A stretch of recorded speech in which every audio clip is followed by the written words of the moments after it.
ચકી લાવી ચોખાનો દાણો અને ચકો લાવ્યો મગનો દાણો. આપણે સૌ જ્યારે નાના હતા ત્યારે વડીલો પાસેથી આ વાર્તા સાંભળેલી, પણ હવે તો ચકલી સહજ જ જોવા મળે છે અને દિવસે ને દિવસે ચકલીની સંખ્યા છે તે ઘટતી જાય છે.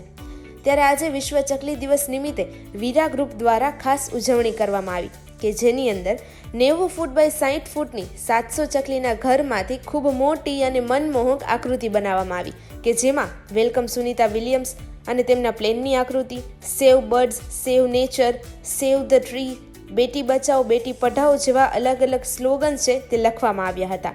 વાત કરીએ વીરા ગ્રુપની તો વીરા ગ્રુપે અત્યાર સુધીમાં 47,111થી વધુ ચકલીના ઘરોનું નિઃશુલ્ક વિતરણ કર્યું છે અને તેમના આ કાર્ય માટે વીરા ગ્રુપના તમામ સભ્યોનું સન્માન પણ કરવામાં આવ્યું છે. વધુમાં આ કાર્યક્રમમાં 300થી વધુ અલગ અલગ પ્રકારના ચકલીના ઘરનું પ્રદર્શન પણ કરવામાં આવ્યું હતું અને આ કાર્યક્રમમાં ગોંડલ શહેરના અગ્રણીશ્રીઓ ખાસ ઉપસ્થિત રહ્યા હતા તેમજ વિદ્યાર્થીઓ અને 5,000થી વધુ ગ્રામજનોએ આ કાર્યક્રમ નિહાળ્યો હતો. વીરા ગ્રુપ દ્વારા આ કાર્ય છેલ્લા 7 વર્ષથી કરવામાં આવે છે અને આપણે સૌ તેમના આ કાર્યને સન્માન આપીએ છીએ.